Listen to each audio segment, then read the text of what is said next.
New at 6, following a concerning string of suicides here in Hampton Roads, the Navy is taking action. The service recently issued a mental health playbook to facilitate conversations between commanders and their sailors. As Mike Gooding reports, that's just one of several vital steps the department is taking. The Chief of Naval Operations, Admiral Mike Gilday, has called suicide a vexing problem. Overall for the Navy, the numbers are down year to year, but here in Hampton Roads, there were the 9 suspected cases in less than 1 year's time. To lose a shipmate due to suicide is one of the most devastating and horrible things that can ever happen. So we take this extremely seriously. I wonder why they took their own lives, and sometimes it's a question that's never an answerable question. One thing the Navy is doing is working to make chaplains regular members of the crew on ships.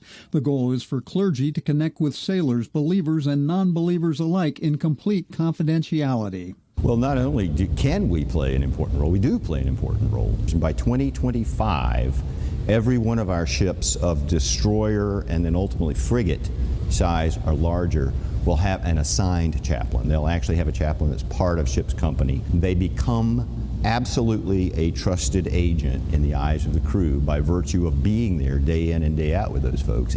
At Naval Medical Center Portsmouth, 400 mental health counselors and staffers work around the clock on this problem. Every single life that can be diverted away from suicide, that's a win. Clinical psychologist Lieutenant Commander Michael Connor told me what it's like to take a call from a suicidal sailor. First step is, can we get away from the crisis? Can we get to a point of stability? And then we want to work a little deeper. We want to get through to what maybe some of the roots of the problem are, because you can patch it up, but we really want to look on longer-term fixes if we can. One thing that could have helped would have been if the Brandon Act had been fully implemented sooner.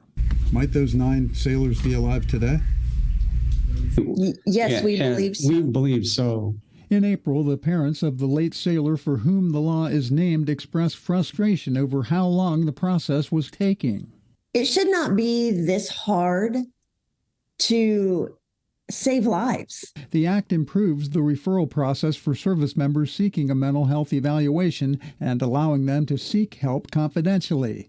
Finally, this May 5th, more than 16 months later, with the conservatives looking on, Undersecretary of Defense Gilbert Cisneros signed a policy to initiate implementation of Phase 1 of the Brandon Act within 45 days. He said, "Our greatest strength is our people, and we are committed to their well-being."